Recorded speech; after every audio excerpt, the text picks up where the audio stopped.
Hello students.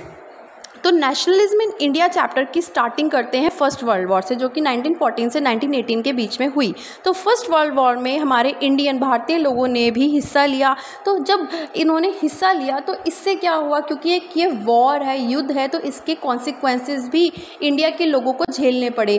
बहुत सारे political and economical situations जो हैं इंडिया के सामने आई और उनसे उनको लड़ना पड़ा। तो वो कौन कौन सी सिचुएशंस थी, आइए देखते हैं। तो सबसे पहले तो इस फर्स्ट वर्ल्ड वॉर के दौरान जो है एक्सपेंडिचर बढ़ गया, यानी कि खर्चा बढ़ गया, डिफेंस एक्सपेंडिचर बढ़ गया। क्योंकि जब एक युद्ध होता है तो बहुत सारे वेपन्स जो है खरीदने पड़ते हैं, तो ये वेपन्स का जो खर्चा है वो कहाँ से आएगा। तो इसके लिए क्या करा, गवर्नमेंट ने टैक्सेस बढ़ा दिए, कस्टम ड्यूटीज़ बढ़ा दी। तो लोगों से इस दौरान जो है पैसे लिए गए इस खर्चे को चुकाने के लिए। इसके बाद क्या हुआ कि प्राइसेस जो है वो बिल्कुल डबल हो गए, दुगने हो गए। इस दौरान 1913 से 1918 में प्राइसेस जो है डबल हो गए। तो इन सब चीज़ों का असर जो है वहाँ की आम जनता पर पड़ने लगा, कॉमन पीपल पर जो है पड़ने लगा। तो ये वाला सिचुएशन है वो बहुत बेकार हो गई। इसके बाद जो है विलेजर्स, यानी कि हमारे जो ग्रामीण क्षेत्र के लोग थे, उनको जबरन जो है आर्मी में ज्वाइन करने को कहा जाता था। वो नहीं चाहते थे कि वो आर्मी ज्वाइन करें, फिर भी उन्हें ज़बरदस्ती जो है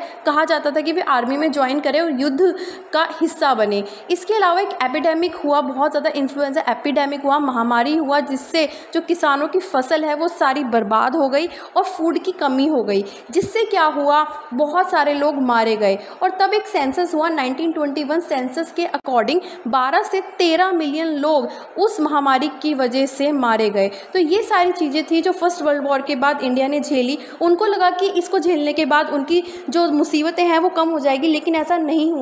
तब क्या हुआ, एक नए लीडर जो है वो सामने आए, जिन्होंने एक नया तरीका दिखाया संघर्ष करने का। ठीक है, तो वो थे हमारे महात्मा गांधी जी। तो महात्मा गांधी जो है अहिंसा के पुजारी थे, वे मार धाड़ पर विश्वास तो रखते नहीं थे। तो उन्होंने क्या करा, एक नया तरीका अपनाया स्ट्रगल करने का, संघर्ष करने का। तो बेसिकली जो महात्मा गांधी है वो साउथ अफ्रीका से इंडिया आए जनवरी 1915 में।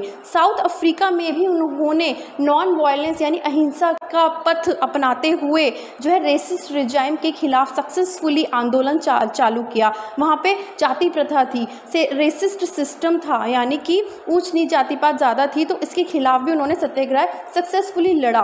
तो ठीक है, अब क्या हुआ, इसी सत्याग्रह को आधार मानते हुए गांधी जी ने, जब वो इंडिया आए तो उन्होंने देखा कि नॉन वायलेंस के बेसिस पर ही ये युद्ध लड़ा जा सकता है, अंग्रेजों को हराया जा सकता है, ब्रिटिशर्स को हटाया जा सकता है। तो सारे इंडियंस को, यानी कि सारे भारतीयों को अगर एकजुट एक सूत्र में बांधना है तो ये नॉन वायलेंस ही कर सकता है, यानी कि बिना मार धाड़ किए अपना शांतिपूर्ण ढंग से प्रदर्शन कर जो है सारे इंडियन को एकजुट करके इस बैटल से लड़ा जा सकता है। इसलिए उन्होंने जो है इंडिया के अलग अलग प्लेसेस पर सत्याग्रह मूवमेंट की शुरुआत करी। तो सबसे पहले उन्होंने 1917 में चंपारण में शुरुआत करी इस स्ट्रगल करने की। वहाँ पे क्या हुआ कि वहाँ के किसानों को ज़बरदस्ती जो है इंडिगो की प्लांटेशन करवाई जाती थी, खेती करवाई जाती थी। तो इसके लिए उन्होंने उनको इंस्पायर किया और उसके खिलाफ आंदोलन करने को उत्साहित किया। इसके बाद उन्होंने सेकंड जो है खेड़ा डिस्ट्रिक्ट में गुजरात में सत्याग्रह आंदोलन की शुरुआत करी। वहाँ के लोगों को जागरूक किया, क्योंकि वहाँ पे एक बहुत ज़्यादा महामारी फैली थी, प्लेग महामारी।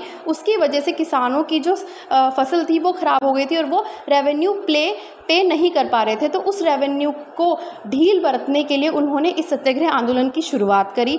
इसके बाद थर्ड नंबर में जो उन्होंने सत्याग्रह की शुरुआत करी वो अहमदाबाद में करी। वहाँ पर कॉटन मिल्स के टेक्सटाइल वर्कर्स थे, उनको उन्होंने वहाँ पे उन्होंने सत्याग्रह आंदोलन की शुरुआत करी और सक्सेसफुली जीता भी। ठीक है, तो ये सब चीज़ें थी जो कि उन्होंने शुरुआत करी सत्याग्रह आंदोलन की। अब क्या है, रॉलेट एक्ट आया 1919 में। इस रॉलेट एक्ट के विरुद्ध में बहुत सारे इंडियंस थे और वो नहीं चाहते थे कि ये रॉलेट एक्ट पास हो, लेकिन फिर भी इंपीरियल लेजिस्लेटिव काउंसिल ने इसे जल्दबाजी में पास कर दिया। अब क्या हुआ, इसके दौरान इसके थ्रू जो है हमारे ब्रिटिशर्स के पास बहुत ज़्यादा पावर्स आ गई, गवर्नमेंट के पास पावर आ गई कि वे पॉलिटिकल एक्टिविटीज़ को रिप्रेस कर सके, उनका दमन कर सके। और जो प्रिजनर्स हैं, यानी कि जो कैदी हैं, उनको बिना किसी ट्रायल के 2 साल तक कैदी बने रहने दिया जाना चाहिए। तो ये एक अनजस्टिस था हमारे इंडियन के लिए। ठीक है, तो यहाँ पे गांधी जी चाहते थे कि नॉन वायलेंस तरीके से जो है इस अनजस्ट लॉ के अगेंस्ट उन्होंने नॉन वायलेंस पूरा एक आंदोलन तैयार किया। उन्होंने एक आंदोलन की शुरुआत करी अहिंसक तरीके से, उन्होंने लोगों को जागरूक करना शुरू किया। ठीक है, तो इसलिए उन्होंने सबसे पहले क्या करा, हड़ताल शुरू करी। 6 अप्रैल को उन्होंने क्या करा, हड़ताल शुरू कर दी। ठीक है, उसके बाद बहुत सारे जो वर्कर्स थे यानी कि रैलीज़ निकाली गई। रैलीज़ के दौरान जो है लोगों को जागरूक किया गया कि हम इस रॉलेट एक्ट को पास नहीं होने देंगे, या क्या क्या चीज़ें हैं इस रॉलेट एक्ट में जो हमारे लिए सही नहीं है। वर्कर्स जो थे रेलवे शॉप के, वो स्ट्राइक पे चले गए, हड़तालों पे चले गए, शॉप्स जो है बंद होने लगी। तो इन सब चीज़ों के दौरान जो है हमारे ब्रिटिश गवर्नमेंट जो है वो अब दमन की भावना उनके अंदर थी। तो वो सोच रहे थे कि लाइन ऑफ कम्युनिकेशंस जो है जैसे कि रेलवे और टेलीग्राफ अगर बंद हो जाएगा तो इसका प्रभाव जो है हमारी गवर्नमेंट पर पड़ेगा। तो इसलिए ब्रिटिशर्स ने क्या किया, नेशनलिस्ट कार्य यानी कि राष्ट्रवादी लोगों का दमन करना शुरू कर दिया और उनको जो है नीचा दिखाना शुरू कर दिया, ताकि वो इस रॉलेट एक्ट के प्रति जो प्रदर्शन हो रहा है उसे रोक पाएँ। इसलिए इसके लिए उन्होंने सबसे पहले क्या किया, गांधी जी को दिल्ली में एंटर होने से रोक दिया कि गांधी जी जो है दिल्ली में एंटर नहीं हो पाएंगे। और एक बहुत पीसफुल शांतिपूर्ण प्रदर्शन हो रहा था अमृतसर में, वहाँ पे पुलिस ने फायरिंग कर दी यानी कि गोलियां चला दी। ठीक है, तो जब उन्होंने गोली चलाई इससे लोगों को गुस्सा आ गया, लोगों के अंदर विद्रोह की भावना पैदा हो गई और उन्होंने क्या करा, बैंक में, पोस्ट ऑफिस में, रेलवे स्टेशन पर, सब पर जो है इंडियंस ने अटैक करना शुरू कर दिया क्योंकि उन्होंने फायरिंग करी थी। तो इसलिए लोगों के अंदर विद्रोह जागा। इससे क्या हुआ, मार्शल लॉ इम्पोज किया गया और कमांड जो है जनरल डायर के पास आ गई। तो जनरल डायर के बाद बहुत बड़ा इंसिडेंट हुआ 13 अप्रैल को, जलियांवाला बाग इंसिडेंट जिसे बोलते हैं। तो जलियांवाला बाग इंसिडेंट में हुआ क्या, बहुत लार्ज नंबर की, मतलब बहुत बड़ी संख्या में लोग वहाँ पे एकत्रित हुए। और वो वहाँ पे क्यों एकत्रित हुए, बेसिकली या वो एक तो सरकार द्वारा बनाई गई अलग अलग नीतियों के विद्रोह में प्रोटेस्ट करने के लिए वहाँ एकत्रित हुए। कुछ लोग बैसाखी फेयर यानी बैसाखी थी उस दिन, उसके मेले में जाने के लिए वहाँ पे एकत्रित हुए। उसके बाद कुछ लोग ऐसे भी थे जो कि मार्शल लॉ के बारे में उन्हें पता ही नहीं था, तो वो लोग भी वहाँ पर थे। तो अब क्या हुआ, जब बहुत भारी संख्या में जलियांवाला बाग में लोग एकत्रित हुए तो डायर वहाँ पे पहुँचा और डायर ने आदेश दिया कि सारे एग्जिट पॉइंट जो हैं यानी कि जो बाहर जाने का रास्ता है जलियांवाला बाग का, उसे ब्लॉक कर दिया जाए। और उसने आदेश दे दिया ओपन फायरिंग का। जैसे कि इस पिक्चर में आप देख रहे हैं, लोग आराम से बैठे हुए हैं, शांतिपूर्ण प्रदर्शन कर रहे हैं और इसने ओपन फायरिंग का आदेश दे दिया। तो इससे क्या है, सोइयों लोग, हंड्रेड्स ऑफ लोग जो है इस जलियांवाला बाग में मारे गए।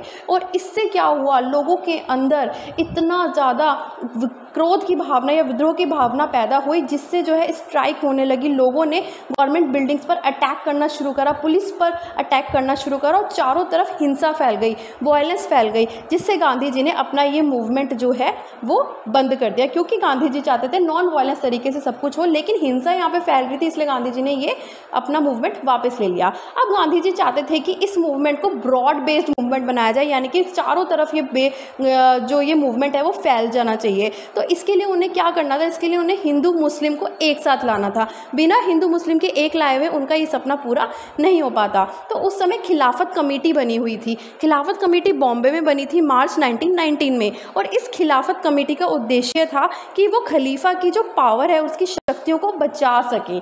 ठीक है, तो अब क्या हुआ, इसके दौरान जो खिलाफत कमेटी के दौरान दो यंग मुस्लिम लीडर्स जो हैं वो सामने आए, जो कि ब्रदर्स ऑफ मोहम्मद अली और शौकत अली थे। ठीक है, तो ये दोनों जो है गांधी जी के पास जाते थे और वो उनके साथ जो है आपस में बातचीत करते थे कैसे हम जन आंदोलन की शुरुआत करें ताकि ये ब्रिटिशर्स यहाँ से भागे। तो अब गांधी जी ने क्या करा, एक सेशन किया कलकत्ता में, कैलकाटा में एक सेशन हुआ सितंबर 1920 को। और इस सेशन में गांधी जी ने उन लीडर्स को भी कन्विंस कर लिया और उन्होंने क्या किया, कॉरपोरेशन मूवमेंट की स्थापना करी, नॉन कॉरपोरेशन मूवमेंट की यानी कि असहयोग आंदोलन की स्थापना करी खिलाफत और स्वराज पर जीत हासिल करने के लिए। तो इससे क्या हुआ, उन्होंने हिंदू मुस्लिम दोनों को एक साथ ला दिया ताकि वो दोनों एक साथ आकर इस रॉलेट एक्ट या फिर इस ब्रिटिश सरकार के खिलाफ जो है आंदोलन की शुरुआत करें शांतिपूर्ण तरीके से। तो वीडियो अच्छी लगे तो प्लीज़ लाइक ज़रूर करें और नेक्स्ट पार्ट के लिए आप मुझे कमेंट ज़रूर करें। नेक्स्ट पार्ट मैं बहुत जल्दी अपलोड करूँगी। So friends, till then bye bye, take care and best of luck.